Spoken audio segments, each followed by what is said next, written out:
사람의 목숨보다 가문의 명예가 높았던 시절, 한양 땅에는 피비린내 진동하는 사화가 몰아쳤습니다. 충신 이대감의 가문이 하룻밤 사이 몰살당하던 그 밤, 충직한 호위무사였던 덕구는 대감의 마지막 핏줄을 품에 안고 눈 덮인 뒷산으로 도망쳤습니다. 포졸들의 추격은 끈질겼고 아기의 울음소리는 차가운 밤 공기를 갈랐습니다. 덕구는 결단해야 했습니다. 이 아이를 살릴 수만 있다면 인간이기를 포기하겠노라고. 그는 차가운 단검을 꺼내 자신의 혀를 스스로 도려냈습니다. 비명조차 지르지 못한 채 피를 삼킨 그는 아기를 등에 업고 연고 없는 변두리 마을로 흘러들어갔습니다. 마을 사람들은 어느 날 나타난 이 벙어리 사내를 짐승처럼 대했습니다. 그는 가장 천한 백정의 신분 뒤로 자신을 숨겼습니다. 덕구가 산에서 주워왔다며 데려온 아이 개똥이는 그렇게 백정의 자식으로 자라났습니다. 덕구는 아이가 조금이라도 양반의 기질을 보일 때면 매정하게 매질했습니다. 글자를 흉내내기라도 하면 아들의 손을 숯불에 가까이 대며 위협하기도 했지요. 사람들은 말했습니다. 말 못하는 짐승이 주워온 자식이라 오죽 모질게 키우겠나? 하지만 덕구의 가슴은 매일 밤 갈갈이 찢겨 나갔습니다. 아들의 등에는 용의 비늘 같은 점이 박혀 있었습니다. 그것은 이대감 가문 대대로 내려오는 고귀한 혈통의 증표였죠. 덕구는 매일 밤 잠든 아들의 등을 보며 소리 없는 오열을 토해냈습니다. 나으리, 이 아이의 재능을 제가 죽이고 있습니다. 하지만 이렇게라도 해야 이 아이가 살아남을 수 있습니다. 백정의 칼을 갈며 18년을 침묵한 덕구의 비밀은 그렇게 땅속 깊이 묻혀가고 있었습니다. 개똥이가 15이 되던 해 사건이 터졌습니다. 마을 사또의 아들들이 개똥이를 끌고 가 똥통에 처박으며 조롱한 것입니다. 백정놈의 자식이 감히 공자와를 읊조려? 내 놈의 손가락을 다 잘라버려야 정신을 차리겠구나. 아들이 피투성이가 되어 돌아온 날 벙어리 덕구는 처음으로 아들 앞에 무릎을 꿇었습니다. 그리고는 품 안에서 15년 동안 모은 시커먼 때가 묻은 돈주머니를 꺼냈습니다. 고기 한 근을 팔 때마다 양반들의 조롱 섞인 엽전을 하나하나 닦아 모은 덕구의 피와 살점 같은 돈이었습니다. 덕구는 마을의 몰락한 양반을 찾아가 전 재산을 내놓았습니다. 제발 내 아들을 당신의 양자로 입적해달라는 처절한 몸짓이었습니다. 조선 후기 신분제가 흔들리던 틈을 타 덕구는 아들에게 양반이라는 방패를 사준 것입니다. 이제 너는 개똥이가 아니다. 양반가의 자제이겸이다.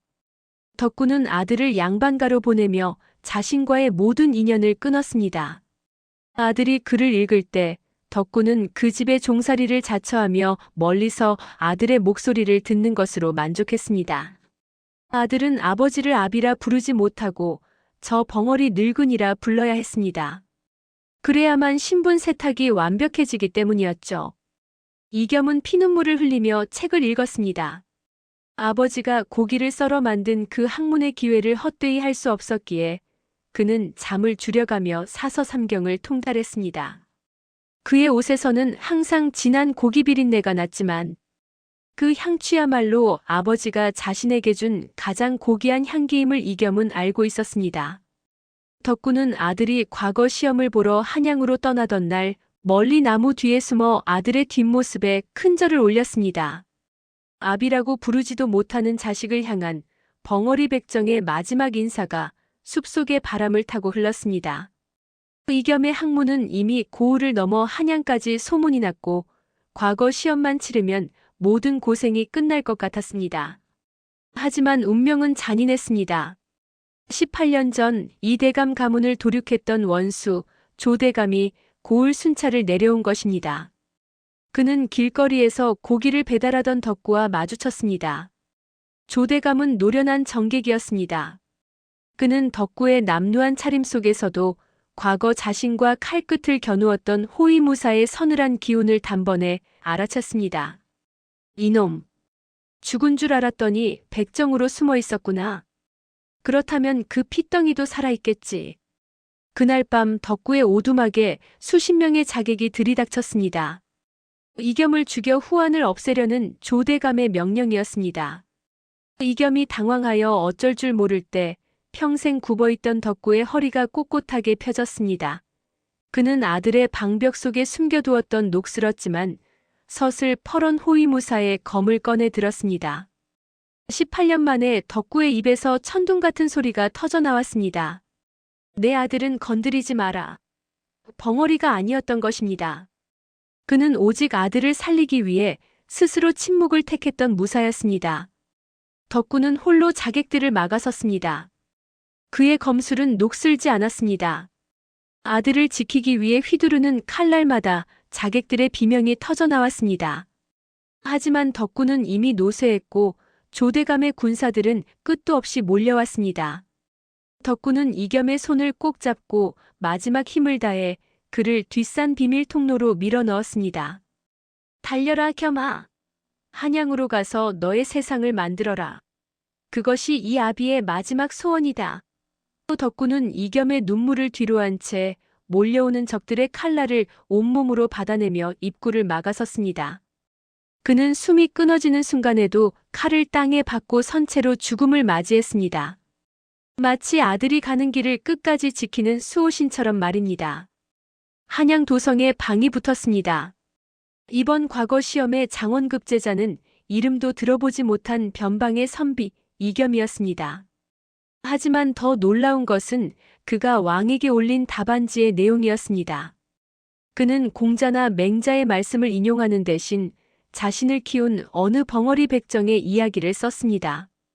진정한 고귀함은 족보에 있는 것이 아니라 사랑을 위해 자신을 버린 침묵 속에 있다는 그의 글은 왕의 마음을 움직였습니다. 이겸은 왕 앞에서 자신의 출생 비밀과 조대감의 만행을 낱낱이 고했습니다. 왕은 크게 분노하여 조대감을 처단하고 이대감 가문을 복권했습니다. 이겸은 화려한 암행어사의 복장을 한 채 고향 마을로 돌아왔습니다. 마을 사람들은 백정의 아들이 어사가 되어 돌아온 것을 보고 입을 다물지 못했습니다. 하지만 이겸은 화려한 환영잔치를 뒤로하고 곧장 아버지가 묻힌 뒷산으로 향했습니다. 덕구의 무덤은 비석도 없는 초라한 봉분이었지만 이겸에게는 세상 그 어떤 궁궐보다 웅장해 보였습니다. 이겸은 머리에 쓴 어사화를 벗어 아버지의 무덤 위에 조심스럽게 놓았습니다. 그리고 품 안에서 아버지가 평생 고기를 썰 때 쓰던 손때 묻은 무딘 칼을 꺼내 옆에 두었습니다. 아버지, 보십시오. 아버지가 혀를 자르고 지켜내신 이 아들이 이제 세상의 부조리를 자르는 칼이 되어 돌아왔습니다. 아버지가 주신 이 생명으로 저는 평생 백성들의 눈물을 닦으며 살겠습니다. 이겸은 무덤 앞에 엎드려 밤새도록 통곡했습니다. 세상은 덕구를 벙어리 백정이라 기억했지만 이겸에게 그는 우주보다 큰 거인이었습니다. 마을 뒷산의 바람이 덕구의 거친 손길처럼 이겸의 머리를 쓰다듬으며 지나갔습니다. 이제야 비로소 벙어리 아버지의 18년 침묵이 찬란한 빛으로 세상을 비추기 시작했습니다.